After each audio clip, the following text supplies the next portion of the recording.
돈을 빌린 후 갚지 않는다면 대여금 반환 청구 소송 안전한 회수를 위해 경기 불황이 장기화되면서 돈과 관련된 분쟁과 다툼이 끊이질 않고 있습니다. 전 세계가 경제적으로 어려움을 겪고 있으며 국민 개개인도 힘든 시기를 이겨내고 있습니다. 급작스럽게 돈이 필요한 경우도 종종 생기게 되는데 이미 대출을 많이 받은 상황이라면 더 이상 대출로 필요한 돈을 구하기는 어려울 텐데요. 이런 경우 지인에게 연락하여 돈을 빌리는 경우가 상당히 많습니다. 아무리 가까운 지인이라 하더라도 돈을 빌린 후 갚지 않는다면 그 관계는 틀어지기 마련입니다. 빌린 돈의 액수가 적다 하더라도 돈을 빌렸다면 반드시 갚아야 하지만 생각보다 많은 사람이 지인 사이에 돈 문제를 가볍게 여기고 약속한 날짜가 지났음에도 갚지 않는 사례도 상당히 많습니다. 하지만 상대방이 빌려준 돈을 갚지 않는다면 민사소송을 통해 법적으로 책임을 물어 돈은 돌려받을 수 있습니다. 소송을 진행하여 돈을 받을 수는 있다고 하지만 나중에 문제될 것을 고려한다면 애초에 받지 않아도 될 정도의 소액만 빌려주는 것이 나을 것입니다. 만약 부담되는 금액의 돈을 빌려주게 된다면 아무리 가까운 지인 사이일지라도 차용증을 작성할 것을 권해드립니다. 차용증은 상대방이 돈을 갚지 않아 소송을 진행하게 되면 중요한 증거 자료로 활용될 수 있습니다. 사안에 따라 형사소송 진행도 가능할 수 있지만 민사상 대여금 반환 청구 소송을 통해 실질적으로 빌려준 돈을 회수할 수 있습니다. 앞서 말씀드렸듯이 처한 상황에 따라 대응책이 달라질 수 있기에 전문 변호사에게 자문하셔서 가장 적절한 방안으로 대응하시길 바랍니다. 본격적인 소송을 진행하기에 앞서 먼저 채무자에게 내용 증명을 보내는 것도 빠른 해결을 위한 하나의 방법이 될 수 있습니다.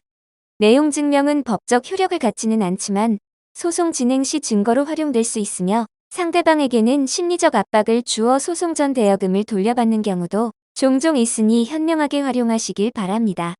또한 소송을 진행하기 전 대여금 채권에 대한 소멸시효를 확인해 보셔야 할 텐데요.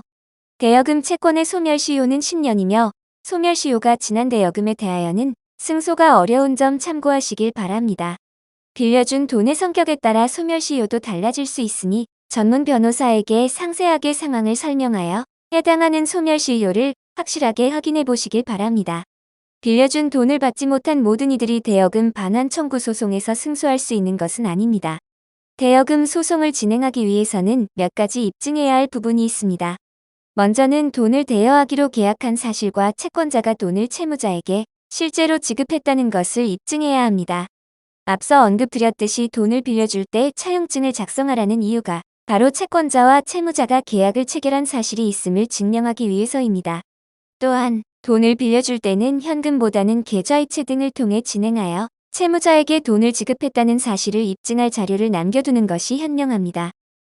대여금을 빌려준 사실 외에도 채무 변제기가 지난 사실이 입증되어야 대여금 반환 소송이 가능한데요. 변제기를 정해두지 않았다면 소송이 번거로워질 가능성이 있기 때문에 돈을 빌려줄 때는 언제까지 갚겠다는 날짜를 명확하게 받아두는 것이 좋습니다. 대부분 지인 사이에 돈을 빌려주는 경우에는 차용증을 작성하지 않을 텐데요. 차용증이나 금전 거래 내역서가 없으면 소송 진행이 불가한 걸까요? 차용증이나 거래 내역서가 없다면 위 돈을 빌려준 것을 확인할 수 있는 내용이 담긴 문자 메시지, 통화 내역을 준비하여야 합니다. 그러나 이는 명확한 사실관계를 입증하는 증거 자료로 활용되기 어렵기에 소송 진행에 차질이 생길 수 있습니다. 차용증이나 거래 내역서가 없는 분들이라면 전문 변호사에게 자문을 받아 소송을 진행하시길 바랍니다. 재판에서 승소하더라도 실질적으로 대여금을 반환받기 위해서는 강제 집행 절차가 진행되어야 하며 해당 절차를 진행하더라도 채무자가 재산을 은닉 처분한 경우에는 대여금을 받지 못하는 상황도 발생할 수 있습니다. 모든 상황을 대비하여 전략적으로 소송을 준비하고 진행해야 채무자로부터 대여금을 안전하게 회수할 수 있습니다. 채무자가 여러 사람에게 돈을 빌린 상황이라면 먼저 대여금 소송을 진행하는 것이 실질적으로 돈을 회수할 가능성이 커집니다. 만약 돈을 불법적으로 빌려준 경우에는 사안에 따라 돌려줄 의무가 없다고 판단되는 경우도 상당히 많은데요. 불법적으로 사용되는지 알지 못했다가 이런 판결을 받게 될 수 있으니 미리 전문 변호사에게 상세한 대응 전략을 받아보시길 바랍니다. 돈과 관련된 소송은 재판 진행 과정에서도 수많은 변수가 발생할 수 있고 악질적으로 돈을 빌리거나 편취한 사건에서는 돈을 돌려받을 가능성도 희박할 수 있습니다. 소송 진행 시 채무자가 채권자로부터 대여한 돈이 대여금이 아닌 투자금이라 주장하는 경우도 상당히 많은데요. 투자금으로 인정될 경우 원금 보장 계약서가 존재하지 않는다면 원금을 돌려받을 가능성이 매우 낮습니다. 이런 상황에서 법적 지식이 부족한 개인이 홀로 대응에 나선다면 대여금을 돌려받기란 매우 힘들 것입니다. 어떤 변수를 마주하게 될지 알 수 없고 어떻게 신속히 대응하느냐에 따라 결과는 뒤집힐 수 있습니다. 대여금 소송을 고민하고 있다면 전문 변호사에게 자문을 구하여 전략적인 대응으로 긍정적인 결과를 얻으시길 바랍니다.